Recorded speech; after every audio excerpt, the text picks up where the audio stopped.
Welcome to Undrafted Hockey Fan. I'm Brad, and today we got a special guest, Ryley Harrison of Game Day Tarps. Man, how you doing? Good, buddy. Thanks for having me. I really appreciate it.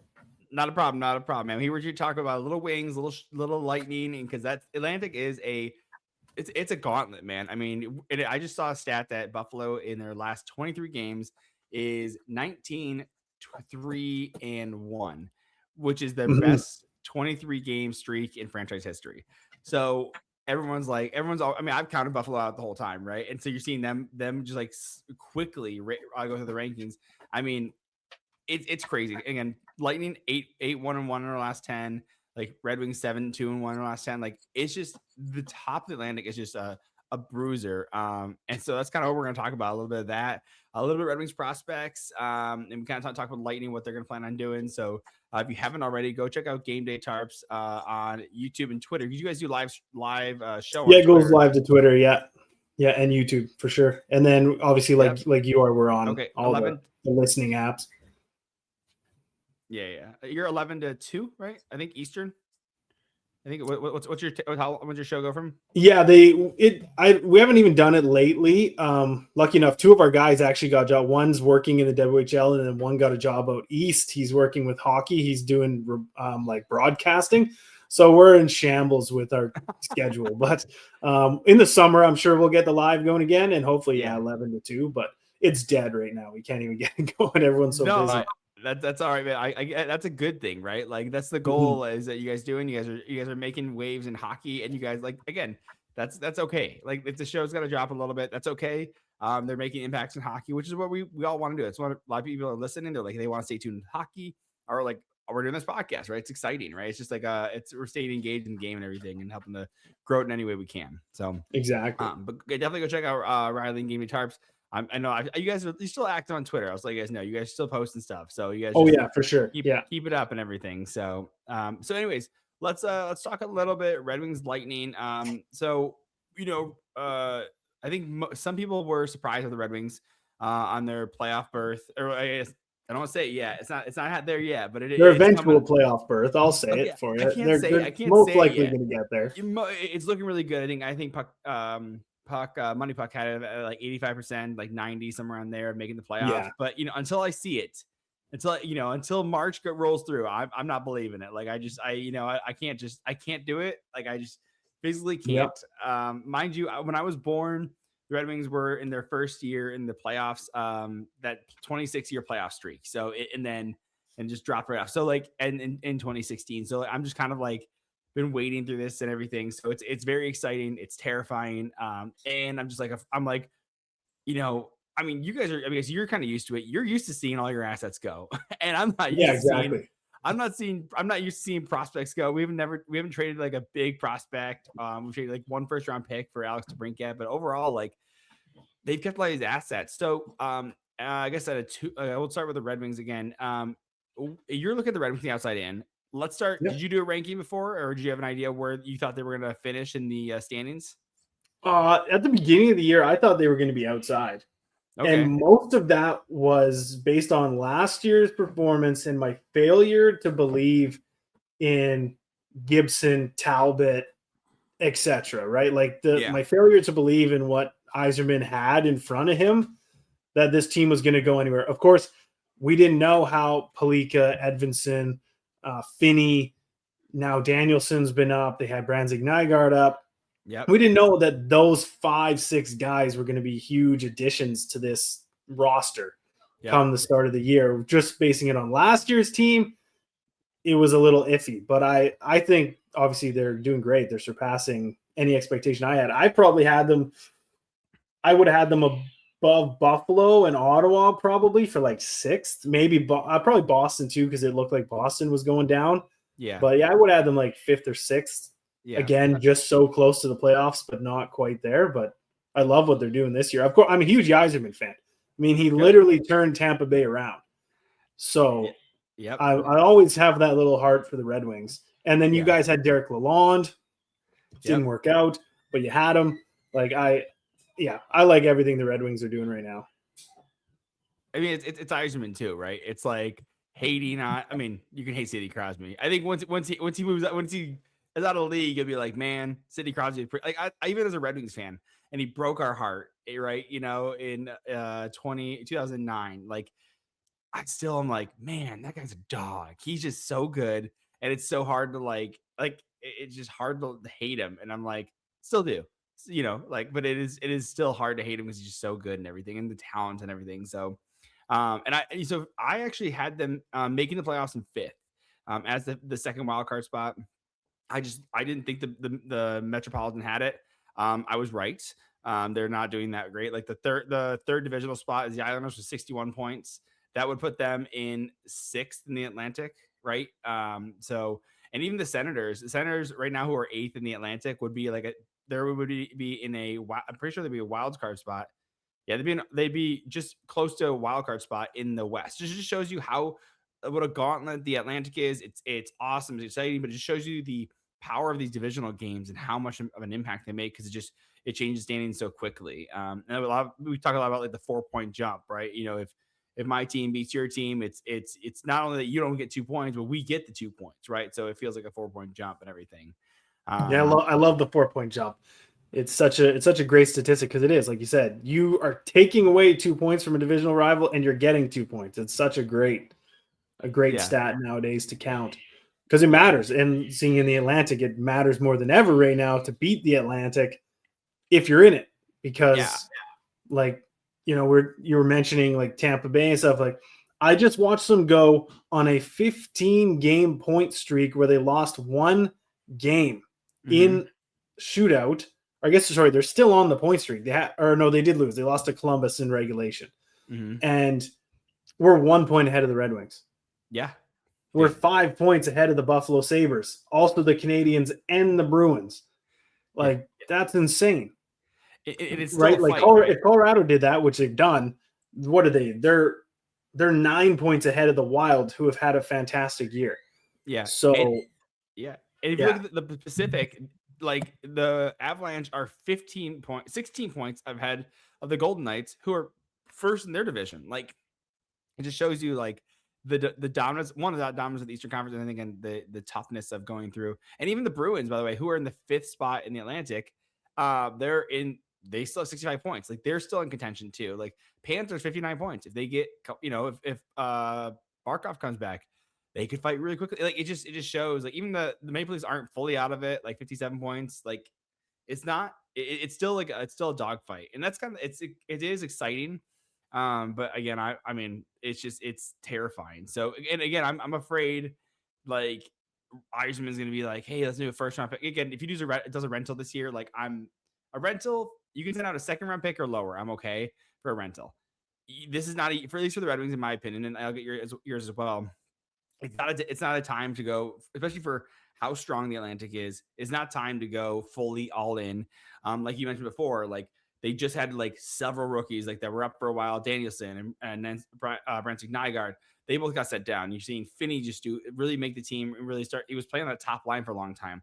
Axel Sandin-Pellikka, like he is playing in the second pair defenseman, but he should be a third, because he should be slow rolling these guys. But again, the Red Wings right-handed defensemen, they have Travis Hamonic or Jacob Bernard-Docker, who just don't fit. Like, there is high-end talent on this. Again, Edmonton, like you mentioned as well. There is high-end talent here, but it's not fully flushed out. It's not fully developed. Like, unlike the Lightning, who are an older team, a more experienced team, but have gone out and they've made the big moves. You know, they pick up, they trade third round pick for Gensel's rights from Carolina. They go out and they get Yanni Gourde, you know, in that trade from Seattle, along with Bjorkstrand. Bjorkstrand. Who started to be, yeah. So Bjorkstrand, right?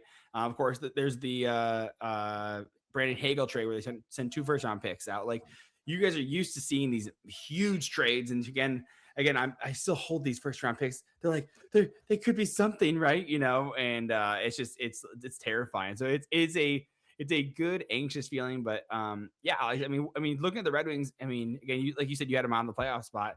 What do you see as a good direction for the Red Wings take for this trade deadline, given you guys this monstrous playoff experience, as well as doing so well and winning those 2 cups and being in the Stanley Cup Finals 3 times? Well, I will say you're probably really lucky, because Yzerman doesn't trade first round picks. All of those trades that we've mentioned were Julien Brisebois. Yeah. Every single one of them. I'm pretty sure it was Yzerman that brought in Nick Paul, and that was Matthew Joseph for Nick Paul, right? He did a player-for-player trade. You would never see him trade prospects and picks, really, right? Like, then we got Brisebois. Brisebois did 2 first-round picks for Coleman. He did a first-round pick for Goodrow. He did a first-round pick for David Savard. He did 7 picks and Cal Foote for Tanner Jeannot, right? Like, he did the 2 first-round picks and then essentially 2 second-round picks in Boris Kachuk and Taylor Radish for Brandon Hagel. He's the one that has swung for the fences. Yzerman never really did. He loved to build his team through the slow process that you're talking about. Yep. And wait it out. And he never really did swing for the fences. Marty St. Louis was 1-for-1 with Ryan Callahan, right? Like, there was never really this big Sergachev. swing for the fences. Sergachev. Yeah, again, Sergachev was Brisebois. Like, okay. Yeah, it's all. Oh no, sorry. Yeah, Sergachev originally for Drouin. Yes, that was 1-for-1 as well. I always forget that we traded Drouin for him because Drouin was such a small part of our history. But absolutely. Like, he was always an asset for an asset, never an overpay. Whereas Brisebois, right away, I think he watched Yzerman do this for a few years and realized if he just committed to the roster and forgot about the future, that they would go over the hump, and they did. And we'll see if Yzerman ever does it, because the team they have, right? Like, Patrick Kane doesn't have forever.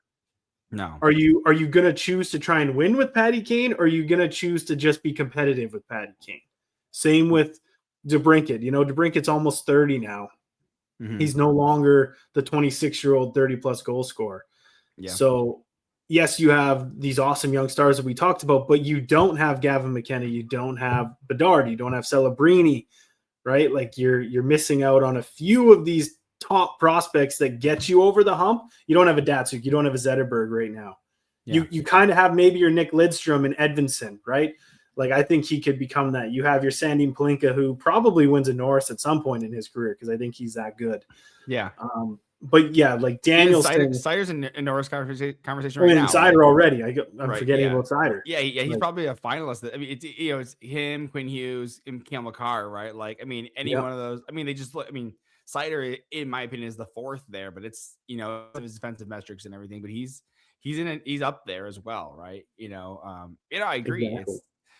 And that's the problem. So again, I get how dialed in I am on Red Wings. Since 2015 or 2015, Red Wings have dropped the most draft spots of any team. Really? So yeah. So, like, think about, like, in 2020 when the Lafreniere draft, like, they were last. They were last in the league. They should have gone first. They went to 4th. Like, yeah, I remember that. And so, like, and again, Raymond has worked out really well. Probably goes 2, maybe 3 with, like, Stützle and Jake Sanderson. Like, it's arguable there, right? I mean, I still pick Stützle just because center and everything, and the part production's there. But yeah, like, there's so many drops. Like, the Cider draft, they were supposed to draft 5th, they draft 6th. Like, it just every year they're dropping. And again, like, they missed the stars, and I just did a rant. So you have a newborn as well. We were just talking about that before, and we've messaged back and forth. So I just started recording these things to get my kid to go to sleep. And I throw a headphone in and I record myself rocking my kid to sleep. And I call it, Red Wings hockey or Red Wings bedtime stories, where I just rant until my kid falls asleep. So nice. I did one about how Chris Ilitch, so again, Red Wings, Chris Ilitch is the owner. He tried to get the Red Wings. Like, I want a playoff team in this building. I got the new building. I don't have playoffs. Yzerman goes out, signs 11 free agents, and trades for Alex DeBrincat in 1 year, which is a crazy turnover, right? For sure. And by the way, Yzerman's always preached patience. He's always said, hey, do it through the draft and everything. Again, DeBrincat's worked out, but most of those guys didn't really hit in this case. And you can't really build through free agency. It's got to be smart trades and through the draft. I mean, look at your team with Kucherov, Vasilevsky, which was a great pickup by Yzerman. Like, Stamkos was the 1st overall. Like, Hedman was the 2nd overall. You guys built through the draft, and you guys had this solid core foundation. And again, smart moves. But yeah, I agree. Like, Patrick Kane's 37. Like, he could play till he's 40, but are you gonna get that point per game production? Like, Van Riemsdyk looks phenomenal this year. He's 36. Yep. Right. you got, and I think one of the things he's kind of banking on is that Detroit's been a storied franchise. I think the goal is, build it to a team that it's attractive, that people want to come to there, right? For sure. And this year is definitely going to start helping that, where free agents are be like, oh yeah, Detroit's kind of on the up and coming. Oh, look at that. Dylan Larkin played really well during Four Nations. How is he going to do in Olympics? Sider, and again, Raymond as well. And just there's so many, like, there's a lot of good pieces here. And so, but again, yeah, we don't have that high end talent. And that's one of the things that, like, they argue with Dylan Larkin is like, can you win a Stanley Cup with Dylan Larkin as a 1C? And it's like, no, with just him. But if you had two Dylan Larkins, like a 1C, 2C, there's a little bit, you can do a little bit more, right? If you had like a Nick Suzuki's like a little bit, I'd say a little bit better with Dylan Larkin. Like if you had a Nick Suzuki, like it's a similar player type, I'd say. Pretty fast, defensively responsible. Like, Nick Suzuki's having a phenomenal year and putting up great points. But like that's some archetype. If you had a Nick Suzuki, Dylan Larkin 1-2, like that's it's no Connor McDavid, Leon Draisaitl, but like you can be competitive with that. That's kind of what I would say. Larkin, his kind of potential is like Ryan Nugent-Hopkins sticking on the Oilers, right? He needs one guy above him. Doesn't necessarily need McDavid and Draisaitl, but he needs one guy, right? He just needs that bump. Whether that comes in free agency here soon or what, we won't. Who knows? But it's just one guy. I really do think, like, with them being top of the Atlantic, they're one player away, and we'll see if they, Panarin's out there. Yeah. Do they want him? He's aging. Is he going to resign? All those question marks. Maybe he's a little cheaper to go get if he's just a rental, right? So I'll tell you, this was my opinion when they first started going the rebuild. I said trade Dylan Larkin, and I love Dylan Larkin. But to me, there's two cores in this team. There's Dylan Larkin, the Brinkat core, and then there's the Raymond Sider core. And so, like, I think Sider's the next captain. I think he's, when Dylan Larkin decides to hang it up or does a Tavares Matthews thing where he passes the C on, I think it's Sider's. But like that's the core that I thought he was going to build around, because that's the first draft pick that Eisman did with the Red Wings.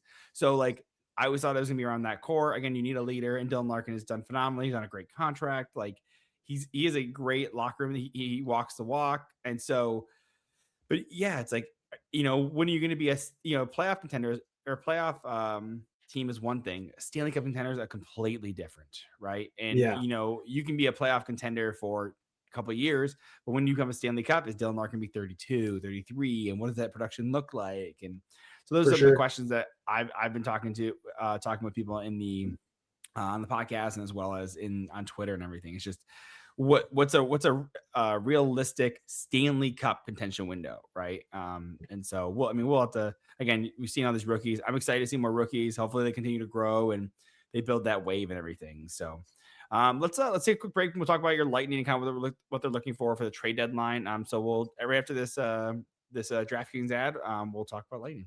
Sounds good.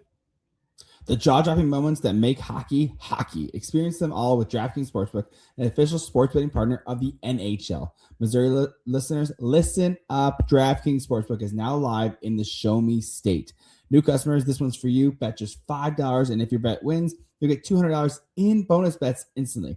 Download the DraftKings Sportsbook app and use the code THPN. That's code THPN to turn $5 into $200 in bonus bets if your bet wins. In partnership with DraftKings, the crown is yours. Gambling problem? Call 1-800-GAMBLER. New York, call 877-8-HOPE-NY or text HOPE-NY. In Connecticut, help is available for problem gambling. Call 888-789-7777 or visit ccpg.org. Please play responsibly on behalf of Blue Hill Casino and Resort. Pass or per wager tax. Illinois, 21 plus. Age and eligibility varies by jurisdiction. Void in Ontario. Restrictions apply. Bet must win to receive bonus bets, which expire in 7 days. Minimum odds required. For additional terms and responsible game resources, see dkng.co/audio limited time offer. So again, we're back and we're going to talk about the Lightning a little bit. And I'm rushing through Puckpedia and everything, just kind of seeing how your team's constructed. I'm like, Anthony Cirelli, first line center, like, who, by the way, I hate and love. Like, to me, he's like the Lightning Brad Marchand, or you're like, I mean, Brad Marchand's a character in himself, but like Cirelli is just such a grit and grinder. Like I think he was playing third line center when he was Stamkos, Point, and him, and I was like, this guy's a monster. Like I was a huge fan. So, but yeah, like, he's my favorite player on the team. It was Stamkos, obviously, but now without Stamkos, it's Ryley. I love everything about his game. He, like you said, he goes to the dirty areas and he makes stuff happen. Yeah, absolutely. So kind of, we were talking about what it looks like moving forward with the Lightning and what this trade deadline looks like. And I'm looking at injured players again. Braden Point had he started to pick up the points when he was not injured, right? You have a Victor Hedman again as well. Like even Emil Lilleberg was doing well in the NHL and everything. So those are going to be a couple of guys that they are going to be coming back prior to the playoffs, I assume, correct? Oh yeah. No one is. Everyone is expected back by the Olympics. Okay. I don't think anyone. Maybe Lilleberg is expected out longer, but there's no one out in terms of the year. Okay. I think Hedman. They are out of how good the team is doing. Out of respect for Hedman, I think he's asked to not play until after the Olympics. Okay. He came back from an injury and he like whatever he re-injured it. Re-aggravated it. So I think he's like, hey, I know like what this team means. I'm the captain and everything, but he's like this, 35 years old. He's like, can I go, stay off till I go play for Sweden, and then I'm going to come back and obviously give it 100% and try to win the cup type thing. Yeah. I think, McDonough's not playing for USA, but McDonough, he came back, played 2 games, re-aggravated his injury. Chernak has been out numerous times with his injury. At one point, we were missing like 2,800 man games on defense with Hedman, McDonough, Chernak. And I think like the combined 5 guys left only had like 700 games experience or something, or 6 guys left. Like, some guys with less than 20 at the time. Yeah. So it was like insane what was missing. But if I want to be honest, I don't know maybe how Lightning fans will take this, but the Lightning got better since the injuries happened. And I don't want to throw shade at guys like Hedman and McDonough. They're legends. Mm-hmm. And Chernak too, who's a very good player, but the team got better when they went out.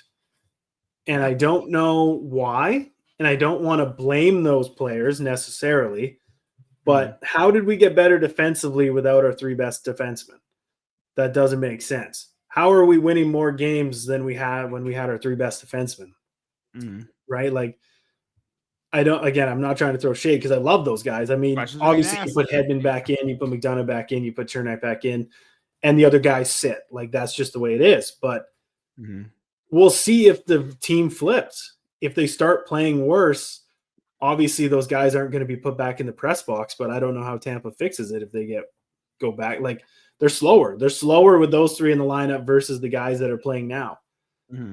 So, and that's like a young youth injection. Like, so that's like one of the things that you see like with Toronto. When Matthews goes out, people like, oh, I can't just pass to Matthews and put the puck in. Like, you have to you need guys to step up. And like when you guys, and that's what I think, like all these guys were first, second liners, top pair on their junior teams. And like these are like coming up in high school or whatever, like these guys were the best players on their team. So, there's a lot of high level pedigree.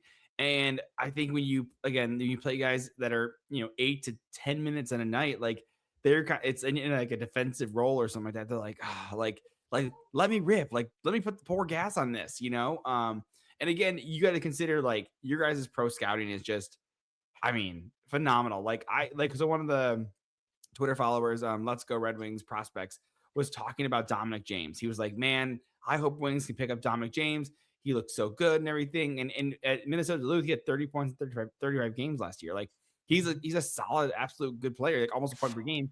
And again, he's young. He's 23 years old. So you're like, man, good pickup. Like you're looking at Darren Radish, like holy smokes, 44 points in 45 games. Like again, talking about Norris, like this guy could votes, man. Like he almost didn't make this team out of camp. He was our 7th defenseman out of respect. He was not as good as Max Crozier. who they chose to send down instead of him. Yeah. And now all of a sudden, here he is. Like like I said, 7 games at the beginning of the year, he didn't touch the ice. And then we had Hedman go down. And then we had McDonough go down. Yeah. And then all of a sudden, Mosier and Radish are like the number 1 D pair in the NHL for expected goals for and against and plus minus and whatever else you want to chalk it up to. Like, yeah, they're insane together all of a sudden. And they're going to be our 3rd pair. It's going to be Hedman, Crozier, McDonough, Chernak, and Mosier, Radish when it's all back in line. That's crazy. Like that's so kind of like that's what I was talking about with like the trade deadline. Like your guys is people coming back. Like where do you see the hole in the lineup? Is it in the bottom 6? I'm kind of seeing like a Zemgus Girgensson. Like I'm seeing like a Pontus Holmberg. Like again, that's a great pickup too. Like Jack, I don't know who Jack Finley is. Like I've never Heard that guy. Right? He's a guy they're betting on. 6'6". Dad was in the NHL. Defenseman. He's a centerman. Second round pick. Basically, before training camp, Julian Brisebois said we're going to give Jack Finley every chance to make the team, and he hasn't been sent down since. Even though he probably should be in the AHL, I think. Yeah, they're just really giving him a look. He's spent more time in the press box and on the ice, but he's like 23. So what is the AHL really going to do for him at this point? He's like a 60% faceoff guy, though. Wicked in the dot. Just really, really good. Uses his size, wins a lot of draws. So I don't mind that. But I think the untouchable line, I think, is Cooper hasn't broken up that Girgenson's Gord Holmberg line. They're unreal together. They're very much the Coleman Gord Goudreau line again. Maybe less offensive, but like I forget who it was. Someone made a tweet and it was like the list of stars that Tampa had played, including McKinnon, Makar, and it was like 10 guys long, and the Gord line shut them down all year. Like they have 0 points from like the top players on numerous teams all year long. So, just stuff. I think if they really want to upgrade, probably Crozier playing with Hedman in more of a sheltered role, I would say, right? Like he's with him because Hedman's the best player on the team defensively. So like, okay, you give that kid a chance to play with him. I'd say they'd upgrade his spot if they needed to. But you have Lilleberg and Diastru. Yeah, I know, and that's not including Dastu, Lilleberg, Carlisle, Groshev, Lundmark are all up right now. Yeah, and they all started in the AHL. It's insane depth now. There's the upgrade right there, right? Is guys coming back from injury, right? So it's like so again, you're filling this in. I don't see the hole. Like where is it? And it's good because you guys have only 1 first round pick left, but you have all your seconds left. So like one of the things I like, and what do you? We kind of floated the idea of Panarin and everything. I mean, what are your thoughts of them trading for Panarin? Like what does that kind of package look like? I don't know what your guys' prospects look like. Again, you guys do a great job with free agents, but like, is your depth absolutely? So it would be. What would you trade? I wouldn't want it to be Sam O'Reilly, but I think it would have to be. Yeah, for sure. I don't think they'd want our first round pick because it's 2029, I think. 2028. 2028. So, 3 drafts away. Yeah. Does that help them? Do they really want to be rebuilding still? I mean, they could use it as trade bait, I guess. Yeah, or to upgrade, right? Like you trade to like upgrade or something like that. Like it is a first round pick's never, it doesn't hurt, right? Exactly. And by the way, by 2028, like, does this look like the same Lightning team, right? Like, does it? Are they still a powerhouse, right?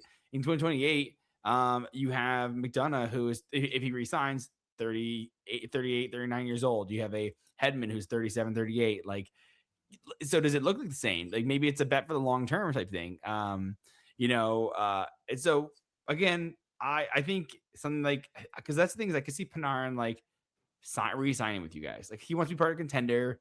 Like I don't think it's gonna be Colorado, who's already made these huge swings, right?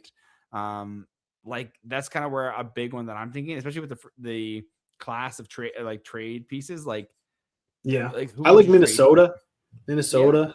for? For, they're dangling Jesper Wallstedt out there. Yeah, The but you have Rangers, Shesterkin. Like you have I Shesterkin know, to an but 8-year contract, right? We saw that but with he's Askarov and Saros, though. Like we saw that with Nashville. Like they signed, Barry Trotz signed Saros to an 8-year contract. Askarov's like, what the fuck, dude? Like, no, I'm gone. See you later. Yeah, I'm on here. Like, I'm not gonna be your number one goal. Like, oh, we have a path. I'm like, yeah, you got a path. That's great. Like, cool. Like, I want my own path, right? And that's the fear with Trey Augustine for the Red Wings. Like, hey, like he's in his junior year at State. Like he could go back and become a free agent, kind of like what we saw with Isaac Howard, who also went to Michigan State. But he grew up in the Detroit area and everything. So, and the thought is that Cossa is going to be up from the AHL. He's going to be the backup next year, and then Trey Augustine will be the guy in the AHL. So, like, but it is a terrifying thing, right? So, can I say Cossa better be in the NHL next year? Like maybe he's not necessarily ready, but putting him behind Cam Talbot, who has had a great year, but that to me slows your future. Like he needs NHL reps as a backup. Vasilevsky got 2 years behind Bishop, and then he was tossed in, right? So how many more years do you want him behind Gibson before you want him to? And then it's like, are you going Cossa or are you going Augustine in 3 years? So the thought process is, so Cam Talbot is contract up at the end of this year, and he's 38. So he's gone. Like he's just gone. So Cossa takes the backup job, and then Gibson has a year, has next year. So you could run a tandem of Gibson Cossa if you wanted to, because I imagine Augustine, again, goalies take a long time, but like if Augustine did at least let's say 2 years in the AHL, you kind of make a decision around Gibson. And the thing is, let's be honest, Trey Augustine or Cossa could be a trade piece, similar to Jesper Wallstedt, to get that big piece, right? You have to by the way, there's also you have Rudy Guimond out in the QMJHL with, he's looking great. Carter Garlander's ECHL, but he's been up the AHL as well. Like you talk about Michael Pradel Pradel, like great pick right there. 2 years for Slovakia World Juniors back to back. Had a fantastic showing. Yeah, the goalie pipeline is really deep for the Red Wings, and so there's a lot of great pieces. And again, I don't know what Trey Augustine goes for, right? But it could be like a Cossa. And like by the way, I will say this on camera. I know I showed you off camera, but I will say this on camera. I was really skeptical of Cossa. I'm like, man, when Eisman moved up from 23 to 15 in the 2021 draft, I'm like, oh, of course, he's moving up for a goalie. He's going to go for the Swedish goalie. Of course. Like he's higher ranked than Cossa. He is the more NHL ready prospect, more technically sound.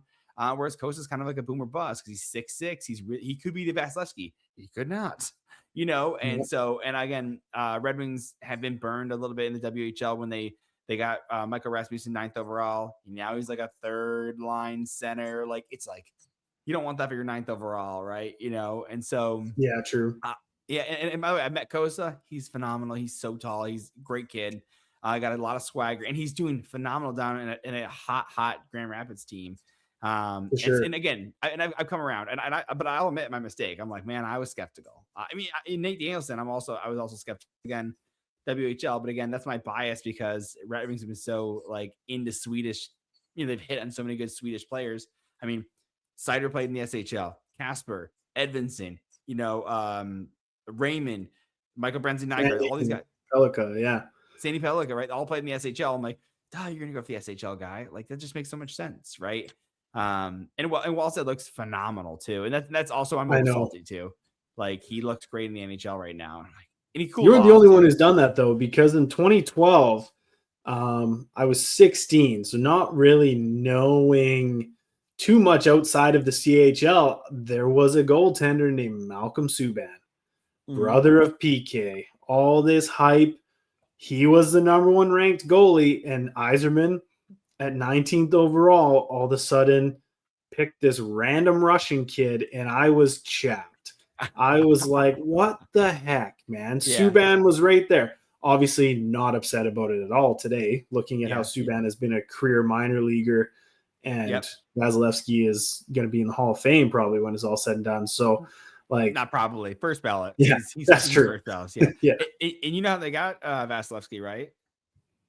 Yeah, with the trade for Quincy from Kyle you guys. Quincy. So salty, man, dude. And dude, he had to fleece the Red Wings, dude. Like, come on, fleece your former organization, man. Like, so like I have a hard time. Like, even so, I like play this like game on my phone. It's a hockey GM, dude. Sometimes I'll trade with the Red Wings if I'm playing a different team, just to be like, you get it's like they're my team, you know? Like, so exactly. You're like, got to stack up. Yeah, like it's like Eisman, you did this dirty, you know. Like, but I get it. Like, it's again, set up a great. Quincy was useful that year at least, and I think he probably could have got more if it wasn't the Red Wings that he was trading with. There was a lot of talk that like, wow, Yzerman kind of helped the Red Wings out here, like Quincy's worth more than that, and yada yada yada. Yeah, and then right, because you guys were potentially going to be a higher playoff team, and that pick could have been like 30th or 29th, right, at the time. Yeah. So it was like, oh, like not a very high pick for Kyle Quincy. Could have been like 2 picks or picking a prospect or whatever. Yeah. And they were like, oh, they gave him the Red Wings discount or whatever because he, legend there. And then it works out being the best draft pick. And it's because people need to remember Yzerman is not a good drafter in Tampa history. He's a very good depth drafter. His first round, his first draft was 2010. He took Brett Connolly. Oh, yeah, that didn't work. Not a good pick. 2011, he took Drouin. Also, not a very good pick. Seth Jones was the next pick. Now he's on the rival Florida Panthers. 2012 was Slater Cuckoo and then Vasilevsky. Slater Cuckoo not in the NHL anymore. No. Or I guess 2013 was Drouin. I forget. Oh, 2011 was Nemesnikov. Sorry. 27th overall. But then Kucherov was second round. Yeah. So good second round. But his first round picks are bust, but Palat was 7th round in 2011. Tyler Johnson, unsigned 2010, or undrafted 2010. Like all these other guys, right? Point in the 3rd round. And Joseph, when we had him, he was a 4th rounder and yada, yada, yada, right? So, but he really had a terrible draft at the top end of the draft when it was his chance. So Vasilevsky was kind of his home run in the 1st round, whereas the rest of it was just great depth scouting by the rest of his team. Yeah. And that's one of the things that we're concerned about as Red Wings fans. Like, okay, where's the depth that we can get, right? Like he's got 3 players on from the 2019 draft. He's got 1 from the 2020. Like he's got 3 from the 2021, like Carter Mazur and Sebastian Cossa. Like Cossa will be an NHL player. Carter Mazur's really injury riddled and everything. But like, and then as you get 2022, like you see guys like, oh, these guys, there's a couple guys that could hit really good. And so like, you're starting to see these guys like start to like, oh man, like that's what we want. Cause you have to, right.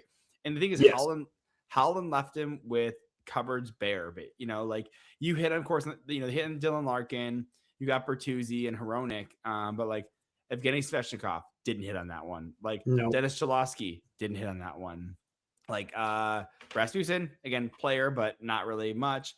The Zadina, the Veleno, right? Like, so he wasn't left with much. And again, Veleno, whoever took Veleno was going to get screwed because he was the first ever player in the Quebec Major Junior Hockey League that was allowed exceptional status.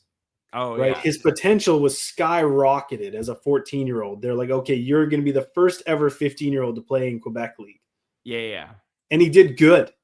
He just didn't do as good as they thought he would have done. So the expectations were always too high. And well, so I don't like drafting out of the queue because it's so like this is the again, correct me on the stereotypes. Yeah. Like the queue is like defense is out the window. Everyone has like if you draft a goalie out of there, like it's got to be like he's got to be put up like a 900 save percentage. He's probably a monster because like everyone scores so much over there. Like I mean, even Veleno in his draft year, 104 points, 59 games. Like it's not. It doesn't feel uncommon for guys to hit 100 points in the QMJHL. Whereas like to me, it's like QMJHL, no defense, all offense. Yeah. WHL feels a little to me feels like more like middle, I think, and the other one's more and then CH. You're right. It's very, very kind of defensive with like systems. Yeah. And so like again, like even Nate Danielson, like he did well, but he wasn't like almost 2 points a game. Like he was like, like a point and like 1.25, 1 point, a point and a half a game, point per game, like which is still great, but like it's not the huge number that you're seeing out of the Q and everything. So and by the way, like Anthony Mantha was drafted again. Anthony Mantha, another Holland pick. Like I was like, oh, he looks really great, and it's like injuries and didn't really love. He's the Cole Caulfield effect, where it's like, oh, he's the best 40-goal scorer that hasn't done it yet. You're like, okay, we're still waiting, man. We're still waiting, But Caulfield's again working out really well. The CHL has a teammate problem, and what I mean by that is for every McKinnon, you have a Duran. Then you get stuck with Yakupov and Galchenyuk, who played good together, and now they're both in the KHL. Yeah. Right? Like you get McDavid and Dylan Strome. Dylan Strome now, fantastic player on the Washington Capitals. Dylan Strome for the first 5 years of his career, was not worth the pick that he got. No. Right? No. So there's always this, whoever's playing with the superstar looks better. And that includes, right? Like Darren Radish played on that Erie Otters and stuff like that, right? Like the Brinkat too, Yeah. So the teammate effect is big in the CHL. And like you said, the Q, my buddy, he's from Halifax, from Game Day Tarts with us, Dayton. He hates it, but I rip on him. I'm like, man, the Q sucks. Like you guys are the worst league by far. Thank you. Right. And like he hates it because he loves it. But I'm like, he's like, well, they keep winning the Memorial Cup. I say they keep winning the Memorial Cup because they make a super team with their 20 best players in their league all on one team, and then they come win the Mem Cup. But I did like a CHL rankings or whatever, and like 20 QMJHL teams were in the bottom 30 in the entire CHL standings out of the 60 teams.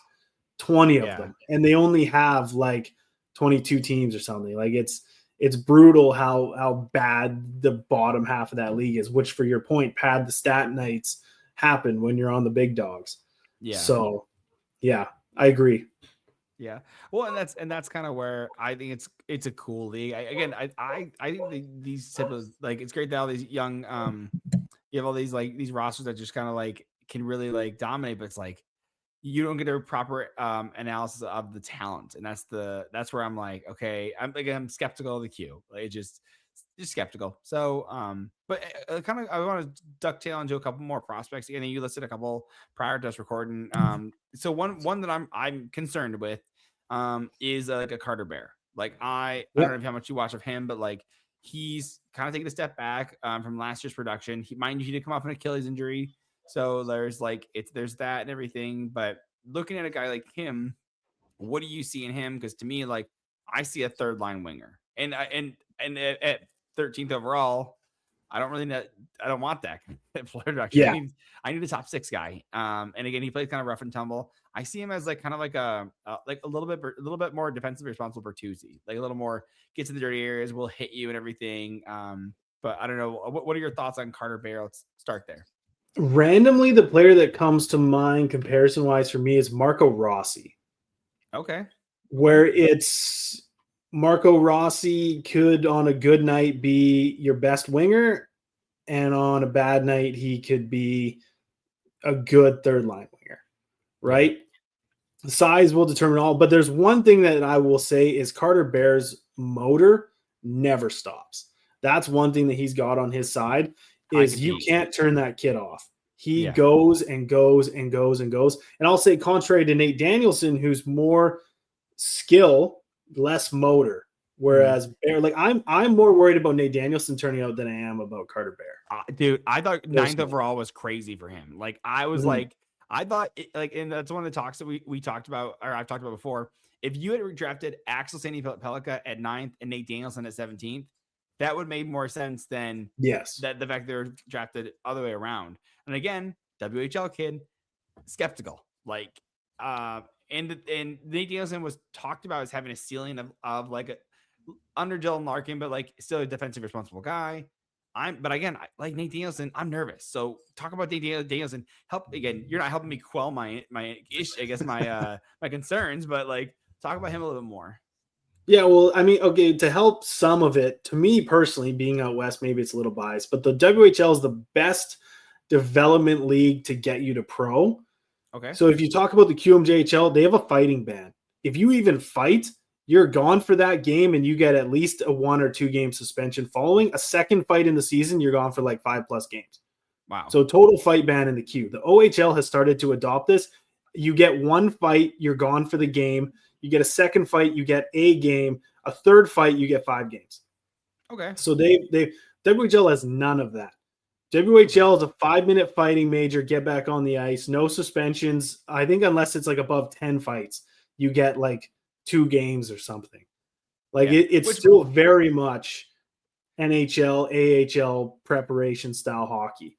Which right? I would say on that so a lot of these kids don't make it professional careers, right? So I kind of get that. Like I'm kind of okay with that because like you're not making millions of dollars, you're getting run through to play billet hockey, and you're like, it's great, but like you don't need to come out with like how are you gonna like you can't go out with all these concussions. I guess that's my concern. Exactly. I used to be a former teacher, so I'm like I concern about these kids and everything. So I get it a bit.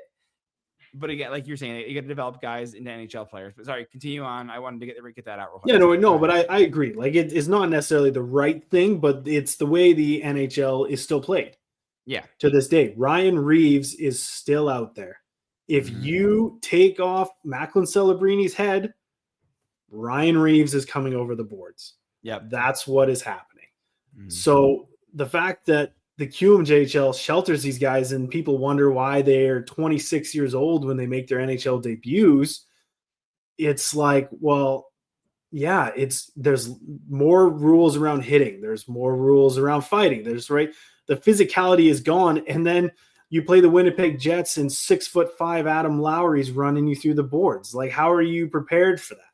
Yeah. Right. So I see why, like, again, the Q is the lower league, but going back to Nate Danielson, I'm not that worried about him. I'm just more worried about him than Carter Bear. I'll look in my list here. Like, Nate Danielson has a ton of skill. I think he obviously needs to put some weight on. He's played 28 games this year. That's no knock at all. He's deserving of being in the lineup and trying to contribute on a nightly basis. Yeah. Like you said, maybe he went a little higher than he maybe should have, but that was what, the COVID years, wasn't it? 2021. That would have been no, because it was Edmondson was 2021, Cass was 2022. They were 2020, 2023. Yeah. Okay. So and by the way, the one caveat I would say about Nate Danielson is Connor Bedard, who's asked who was the toughest player to play against, and it was Nate Danielson. So like I'm gripping onto that. I'm like, okay, Connor Bedard said he was the hardest. I'm like, okay, there's something there, right? You know, so yeah. And now maybe that came from a fact of like Nate Danielson, who was a point machine in the WHL. It was hard to probably beat the teams he was on because he could put the puck in the net. So, right, like Bedard saying, oh, who was the hardest to play against? Well, the hardest team to beat was always the one that Nate Danielson was on because he could match you kind of 1-for-1 for point production. Not quite what Bedard did, but, you know, Bedard would put up 2 or 3 points versus his team. Danielson would put up 2 or 3 points the other way, right? Yeah. So, I'm not too worried about him. Him or Bear. I really love Bear, though. His high motor. He has a good pro outlook. Like, people need to, I think, understand too, it's like 70% or something of first rounders don't play 100 games. Yeah. Like it's very, very low. So, you know, let's talk about Michael Rasmussen. If at worst case, a guy's like Michael Rasmussen, who's almost a 10-year pro off a draft pick now, like really you look at that and you're like, okay, maybe he's not what you wanted him to be, but you know, there were 200 and something picks in that draft and there's only 60 guys still in the league today and he's one of them. Yeah. Okay, that's not bad, right? So if Carter Bear turns out to be Marco Rossi, I mean, I think you're good. And maybe he is a guy that you flip for Quinn Hughes in the future, right? Like you never know. Yeah. But like if that's how it works out, I think he's okay. And Nate Danielson, geez, if I had to project for him, I think 2C. Like I think he's I think he like it's again to me like the talks were is like I always thought like a ceiling was Dylan Larkin. Again, Dylan Larkin, like so that's because that's my comparison, I guess. And Dylan Larkin is almost a point per game. I think Nate Danielson has that upside. I think he's smart. One of the reasons he didn't really produce in the NHL this year is that you can just tell young legs, gripping the stick a lot. He went from WHL right to the NHL, or he played the AHL. Then he went, a little bit NHL, and you're like, it is a different game. It's faster. Sure. It's tougher. Again, he's only 187 pounds. He's 6'2". Definitely needs to put on weight, just like we were talking about, like Axel Sandin-Pellikka. Like Axel is 6 foot. He needs to put 100. He's 185 pounds too. I'm like, you just need to put on weight because this game's tough. You're getting running as you have Curtis Douglas 6'9". Like he is huge, right? And so these are guys that are out there that can come and clip your head off and everything. So I agree with Nate Danielson. Like I think there's something there, but they're only playing him 11 minutes a night.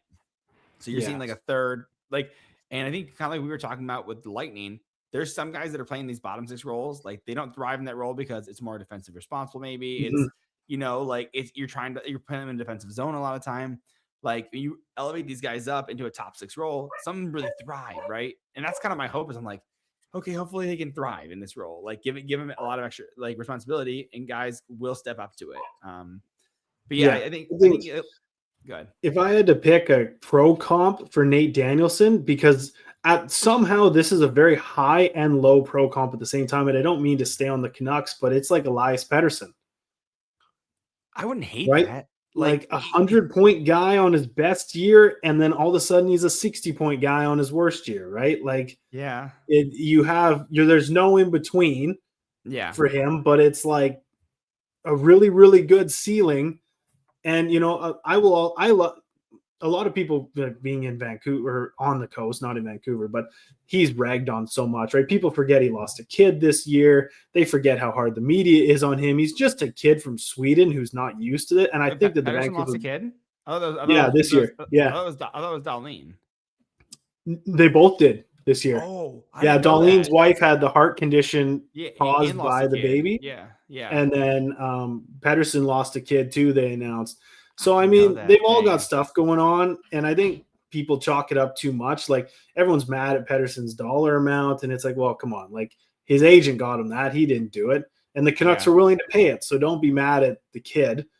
Right? So I think Pettersson needs a new start, and, I've been even hearing Minnesota right now. All of a sudden, Vancouver needs a goalie with Demko out. There's Jesper Wallstedt. And all of a sudden, it's Quinn Hughes and Elias Pettersson for Wallstedt, Picks, Rossi, Buium, and Ogren, right? So you never know. But, I see Nate Danielson kind of as that. But more on the higher end, not so much on the lower end. Vancouver's been such a mess his whole tenure there. So I think Danielson has a better chance with a better put together Red Wings organization. I mean, I hope so, because the 2C right now is Andrew Kopp, who is producing pretty well. He'll probably hit 50 points, like 50, 55 points. And if Nate Danielson's low end is 60 points, I'll take that. Yeah, exactly. Because to me, again, is a 2C. Like, I think the problem is that once Larkin hits 32, 33, is Nate Danielson that 1C? And when you win with Nate Danielson's a 1C, you're like, and free agent centers don't really, star free agent centers don't really go on the market very often, right? True. And the cap's only going up, so keeping guys is going to be easier. Yeah, well, Red Wings just signed Ben Sherratt this year, or just today, to a 3-year contract. Which, again, if you're on the outside, by the way, I told my wife this too, like when Sherratt got traded from Montreal to Florida, and I was like, for a first round pick, I was like, that's kind of a lot, and everything, and I was like, there's going to be some idiot GM that signed Sherratt to a long-term contract after playing in Florida. And I was like, damn it, that's my idiot. And again, the problem is with Sherratt, he's playing a first, second pair role when he should be a third pair. And so he's asked to do more than he's doing. Like, even right now, with Edmonton out, he was playing up in the top, or he was playing top pair, and then they dropped him back down to second pair. But for a third pair guy with the cap going up, right now, next year, that's not terrible for a third pair guy who's a great locker room guy. It's a lot of money, maybe, but it's less than his last contract. And who is out there? Who are you gonna get? Exactly. John Carlson, maybe Dougie Hamilton, but you don't need another right-handed guy for a power play. You have Sider and you have Axel Sandin-Pellikka. Like, you don't need him. And if I can jump in, I hate Dougie Hamilton. No offense to, like, I don't hate him as a person, but Yeah, he is a terrible NHLer. Like, he does not provide any stability whatsoever. One night he puts up 5 points, the next night he's -5. One night he puts up 2 points, the next night he's -6, right? Like, he's just so up and down. So I've never liked Dougie. My friend is a Flames fan. So right when they got Lindholm and Dougie from Carolina, it was all excited, right? When Adam Fox went the other way and yada, yada, yada, and that deal. Huge trade, man. Yeah. So, like, and then just watching him there as like a friend of my buddy, right? Dakota, who's on our podcast, just like, man, like, this guy sucks. And then luckily they got rid of him and moved him on out for Hannafin or whatever, right? Like, it worked out in the end. But I guess he went to Carolina for Hannafin in that deal, right? Hannafin and Lindholm came back. But is I don't know. I don't like Dougie. I don't think he provides much. He's very nonchalant, very I don't care. Yeah. Out there. He's just here to get his paycheck and go home type guy. Which I mean, like, you want the chill, like, William Nylander. Like, I get that. Like, I love William Nylander, and he can give great player. He can give two shits as well. Like, you know, like, because I think one of my favorite things when he goes, they're like, what was it? He wasn't producing for like 3 games. And he goes, like, what's the big deal? It's 3 games. And then the next 3 games, he gets points, and he goes, what's the big deal? It's like 11 points in 3 games. Yeah, he's like, what are you talking about now? It's 3 games. He said that he same way. He's like, what's the big deal? It's 3 points or 3 games. Yeah.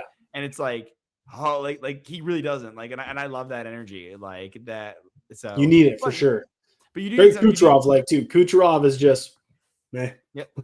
140 points, whatever. Yeah. Right, dude. Kuch is a monster. So, and that's kind of where I'm like, okay, you do want a little bit of laissez-faire, but you have to have a little bit of passion too. And I think it's one of the benefits of Yzerman is, like, everyone talks about Yzerman's draft picks are always like, yep, this guy high compete, like high, like Casper is producing terribly this year. High compete.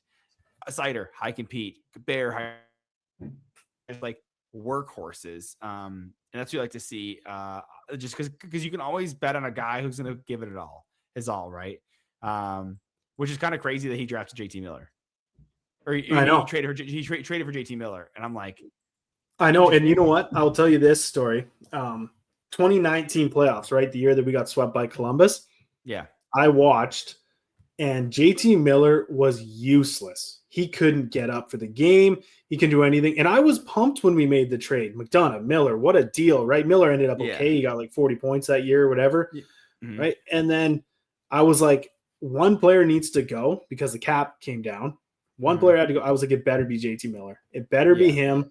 And then we trade him to the Canucks. We get there first. We flip that first for Coleman, right? So it worked out. But I was just like, man, like, I knew it then. And then people were like, oh, you know, he has heart when he shows up and then he loses it. I'm like, I saw it. I knew it. That, by the way, that Vancouver Canucks saga, when they were like, oh, should we trade Horvat, or should we trade Pettersson, or should we trade JT Miller? And I'm like, when I saw JT Miller tell his goalie to go, I think it might have been Demko or whoever it was, he's like smacking the back of the. I know. I was like, you're gone. Like that. That was, and now, like, you lose Horvat, you lose Quinn Hughes, you're probably gonna lose Pettersson, like, and he he caused the teardown.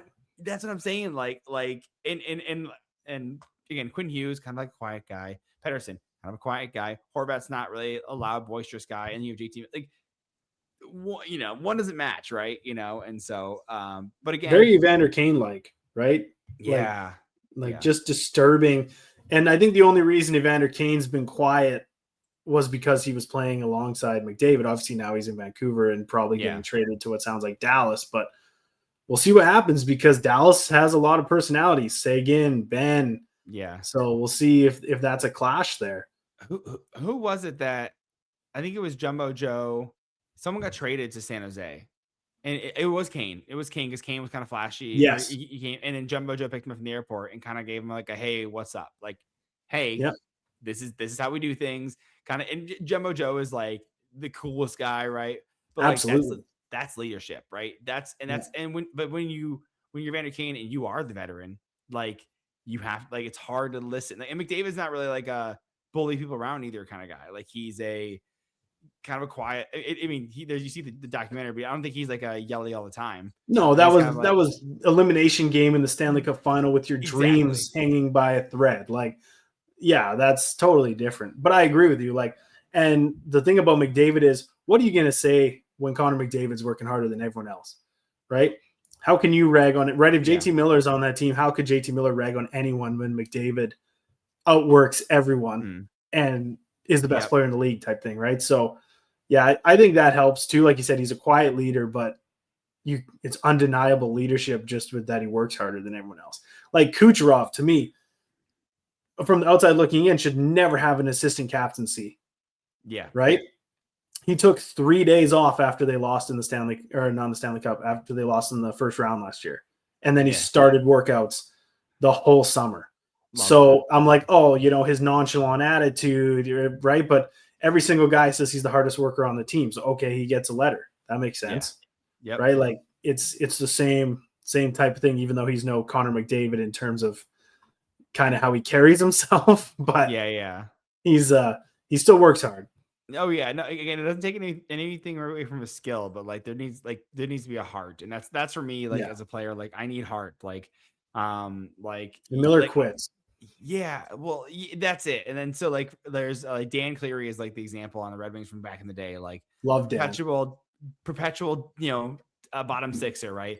But this guy, all gas, no brakes. Like there's a one play that he was in the offensive. He does a full lap with the puck. Does a full lap again with the puck. He has the puck, no joke, for like over a minute. Then takes to the goal and shoots and scores. Like just a motor on this guy, willing to just fight through these guys, carry it on. All right, like you like that, like it's like again, motor and everything. So that's what I always joke that I'm a like on a beer league team. I'm a personality hire that doesn't stop going. Like I'm like nice. I'm gonna try my hardest. I'm slow, but I'm gonna try my hardest. You're gonna see me. I'm gonna skate like I hate the ice, or like I'm mad at the ice. Like I'm gonna just dig my skates in, like and I'm gonna miss a lot of stuff, but like I'm gonna be a lot of heart, So yeah, that's good. That's all you need.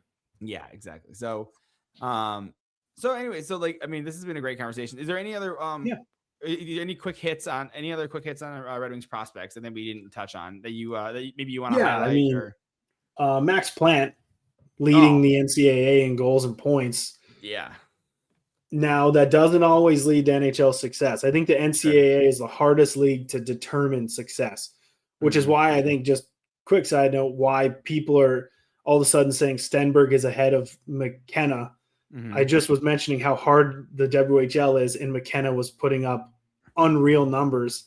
And all of a sudden, just because he's not doing as good in a league that doesn't necessarily produce, right? Like outside the last couple of years with Celebrini, no one has really been elite since Jack Eichel. Yeah. Right. Coming out at that same level. So people just ragging on McKenna. I'm like, don't forget what he did in a league that produced a lot of stars over the years. So, but yeah, Max Plante, you never know. You never know. There's 24 and 25-year-olds that are playing the NCAA too, right? So like, consider that when, like, I don't know, what's the upper limit of CHL guys? Is 22? It's honestly just their 4 years of eligibility. There's some 27, 28-year-olds that were redshirting through COVID and stuff that are still playing. It will never happen again. But yes, usually 24. My wife's brother actually played for Colorado College for 4 years as a defenseman. So he finished at he was in the BCHL for his 17-18 year, and then he went 19, 20, 21, 22, I believe, is his 4 years. Okay. There. Yeah. Well, and like you said, like NCAA is it's just different. Like again, he's starting that young too, and I think he's still a point per game. Like he's still doing really well. Like he's not. He's got first player to 40 points. Yeah, that's a big deal. I think he was first player to 20 goals too, if I'm not wrong on that. Yeah, I mean, I will say Max Plante's outplaying him. Just want to say that, like, which is pretty cool. Like, and that's like that, which is very exciting. And his brother is not even. I think he's. Zam. Yeah, Zam. I don't know if was he drafted? I don't know. I think, or maybe he's not. Was it Philly? I want to say Philly. I don't know why I want to say Philly.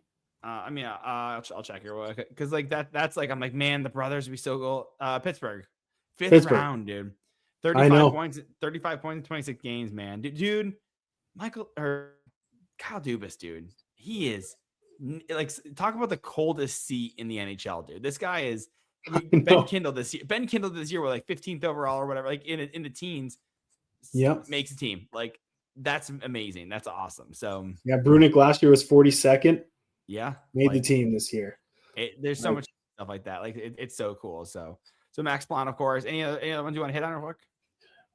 I mean, Shia Buium, brother of Zeev. If he even turns into 7/8, 3/4 his brother, what a great player he's going to be. Oh yeah. So I think I'm excited for him. I love the Buium brothers. I think they're both going to be good NHLers for sure. Yeah, I agree. He just came back from injury too, so he was missing this whole start of the season. He just came back. He's played 7 games, only got 1 point right now, but again, he's slow rolling it, right? You know, because again, he just came back from injury and everything, and so I think he has one more. He'll play next year probably in the AHL, because he's still an RFA, but then his ECL or ELC will be up after that. So I'm hoping he makes it again. Red Wings need a left-handed defenseman, so makes sense. The last guy I want to touch on is Emmett Finney. For those of you who don't know, I'm from Kamloops, BC. Emmett Finney was the captain here for 2 years. What a cool ride. He made the team as a 16-year-old, and he played fourth line the whole year. And he made the team. He almost didn't make the team the next year, made it as a 17-year-old. He was on the third line. And he started working his way up. And then his 18-year-old year, because I think he's a late birthday, so he was a year after what would have been his draft year, because the cutoff's like September or whatever. Yeah. So he then gets first line minutes, captain of the team, and shows what he can do. And no one saw this meteoric rise out of him, but it's just awesome to see. Like, he's playing first line with DeBrincat and Larkin a lot of nights. Yeah. So from a 7th round pick, 201st overall, you gotta love to see that. And for us here in Kamloops, it's a big deal. Like I mentioned to you off, I don't think I mentioned it, like we had Stankoven, Minton, and Finney back to back captains. So really a great group of leaders that came out of Kamloops. And that's not including actually it was Zary, Stankoven, Minton, Finney, and then Brunick would be captain this year, but he just came back from Pittsburgh. So like really we've had some great leadership come through Kamloops the last few years. Well, and just talk about his draft year. He had only 35 points, 64 games. So he's a half point per game player, 7th round pick. So this is before his meteoric rise, right? Then he's 59 points, 62 games, so almost a point per game player. And then he hits almost a point and a half a game, 84 points in 55 games. So like he just kept notching it up. And again, like you're talking about, like workhorse, right? Like that is absolutely, again, Yzerman's type that he goes for. And again, he just making the jump and love to see. I mean, he only in 24-25 last year, he went from WHL, played 10 games with the Grand Rapids Griffins last year, and then now up to the big league as a 7th rounder, right? Just a great story. Was definitely in Calder contention at the start of the year. Definitely cooled down. I mean, Schaefer's a monster, dude. I mean, that guy's got it in lock, in my opinion. And so like it's cool, man. It's very cool to have a guy like this, and I'm glad you have a connection to him, which is huge. So yeah, and I'll say for you, it's pretty cool. So do you know the name Greg Hoggood? I've heard of him, but I don't know. So Greg Hoggood is a Kamloops native Blazer, and he's your guy's WHL scout. Okay, I know him through work. I just talked so much shit about him not knowing his name. So, okay. And I was like, oh man, the WHL. Hey, go ahead, Greg. Come on the pod. You can tell me. Yeah, dude. I have his number. Because I want to get him on our pod. I haven't reached out to him. Okay. But I want to talk to him because he got inducted into the Kamloops Hall of Fame for sports. So I want to chat with him about it. But so it's really great. Our Colton on our podcast talks to him all the time. He's like, hey, what are you seeing tonight? Like who's Detroit like and stuff. And he talked to him a ton the year Finney was taken. Oh, really? That's awesome. It's always a catch-22 for scouts that are in Kamloops, because the owner of the Kamloops Blazers, the majority owner, is Tom Ghilardi. He's the owner of the Dallas Stars. Yeah. Oh. So he's from Kamloops. The family's from here. And then our other owners also have a ton of NHL ties, because we have Jerome McGinley, Shane Doan, Daryl Sador, and Scott Niedermeyer. Jeez. 3 of those guys are NHL assistant GMs or special advisor to the GM. Yeah. And then Sador runs the team out of Kamloops here. But he played for Tampa, he played for Dallas, he played for Pittsburgh, played for LA. So like all these guys have insane ties to getting these guys scouted. Yeah. And Dallas snakes as many of these guys as they can. That's why they got Stankoven the second he fell out of the first round. So really cool ties. But Greg Hoggood's a great guy, and he's a lot of fun to talk to. I was bugging his ear last year. I was like, hey, who are they looking at? What do you see now? I forget who I was talking to him about. Yeah. But he's like, oh yeah, like being very, quiet about it. But it was good. Listen, if you're too afraid to text him, send it over. I'll text him and I'll get him out here. Like we'll do a tag team. It's for sure. Like, oh yeah, no, I definitely want to get him on because he's such a legend in Kamloops. He was a Blazer. He won. I think he was a part of the team that won 3 Mem Cups in a row in Kamloops. Last team to do it. That's awesome. I think it's him, Darcy Tucker, and one other guy who were the 3 that went back to back to back, or 3 and 4 years. Sorry, 3 and 4 years that they won. Yeah, I mean, like I said, I'd be, again, if you need someone to tag team that, let me know. I said because then I can talk about Finney and everything, and I listen. If he wants to talk, I'll tell him. I'll actually, how long? I've been depends on how long. If he drafted Michael Rasmussen, I might have, I mean, I'm not mean, but I have no problem being. I don't know how long he's been the scout. Yeah. But I know it's been at least 5 years. Okay. Again, it's one of those things where like, I don't wish ill will. I hope these guys hit. Like, I want these guys to hit. Yeah. Like they're it's my team that I'm cheering for. Like, I hope Nate Danielson hits the ceiling. I hope Finney continues to produce it as a top 6 talent, right? These guys, like, it's never that I'm I want the downfall. It's like I'm always like, I want every 7th rounder to hit. Like, that'd be great. Yes, like, exactly. We all want every pick ever to be Connor McDavid or adjacent, right? Like, of course.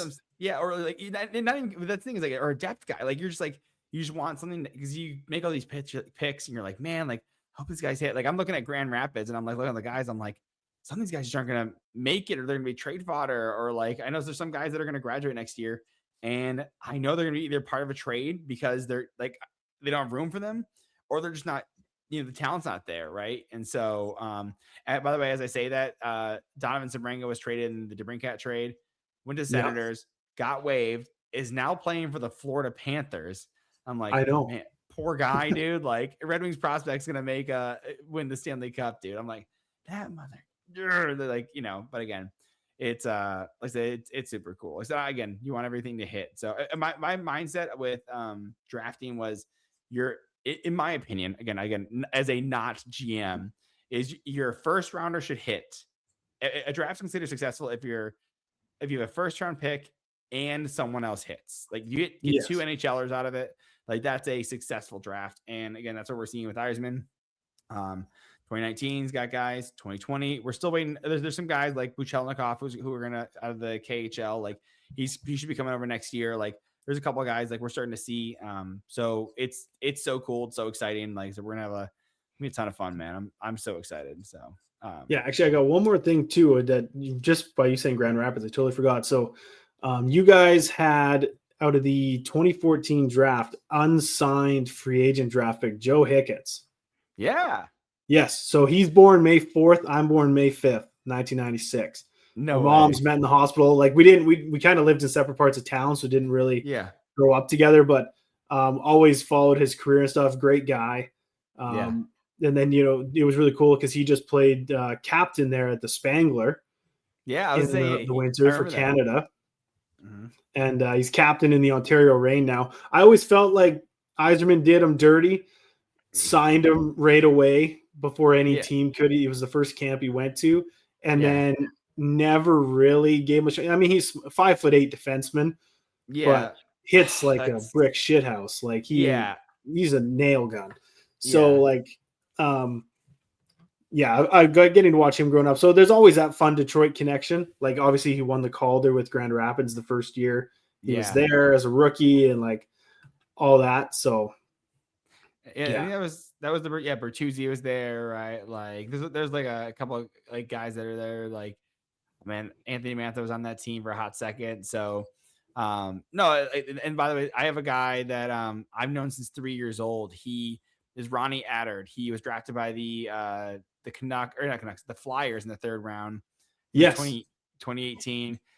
He got traded to the Oilers, played in their age for the Condors. Now he's in the Colorado Eagles, so he's on that down there. Yeah. So I'm like, I love following him. Like, I think he's 25 or 26. I'm like, man, dude, like you want these guys to hit, like, especially your buddies too, right? Because like exactly, So and it's actually crazy. I play hockey out of the ice rink that Dylan Larkin played out of, like, because he grew up. Isn't like that cool, man? It's always so cool. Like people might say, "Oh, that's lame to think." Like, oh, like my brother, he was way better than I was, and 5 years younger, and not so much playing wise. Like, he played against a lot of good players. He was in elite spring hockey and all that, but.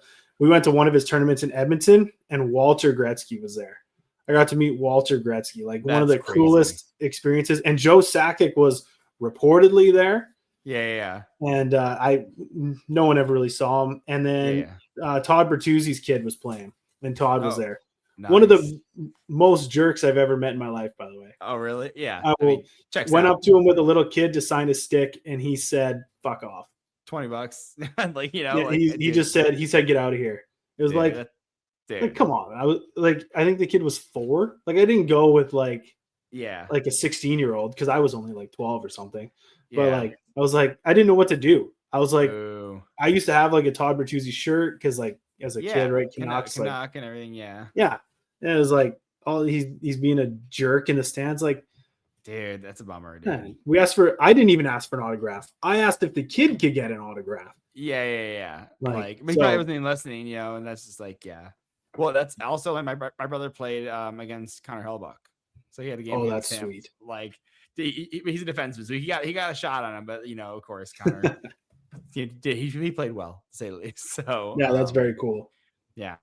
But I've kept you plenty long, hour 15 at this time. You got a young kid, I got a young kid, and so let's sign off. Tell everyone where they can find you, and kind of anything you want to shout out at the end of this. Yeah, no, I appreciate you having me on. We're just, like you said earlier, we're on YouTube. Lots. I try to be active on X as much as I can.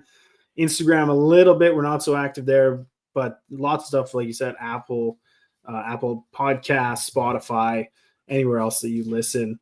We have a lot of fun, and we'll hopefully, we'll return the favor and get you on and get you some shout outs as well, man. Let's go, man. I'm down. Like I said, I'm getting back into the podcast game with the kid, and I'm like, all right, I'm fiending for podcasts. I'm trying to find guests, and it's just so much fun, dude. Like, I have a great time doing it. Right. So yeah. Well, anytime, bro. I'm always down to talk hockey, whatever.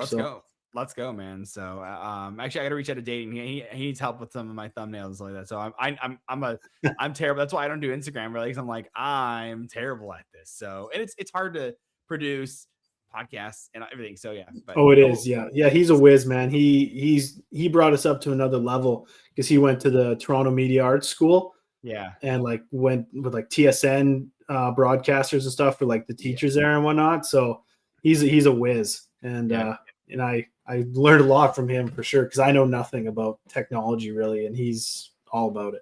Yeah, so go check out Dayton as well on Twitter and everything. You can follow him. You can find his profile on Game Day. Yeah, he's at Como Dayton, I believe. Yeah, I think COMEAU. Yeah. How French? He's how French Canadian, dude. Like that exactly. Halifax kid, dude. I know, it's so funny. Yeah, is it Halifax? Yeah, Halifax. Yeah. Yeah, I thought so. Anyways, well, I appreciate it, man. Catch you in the next one. All right. Sounds good, buddy. Thanks.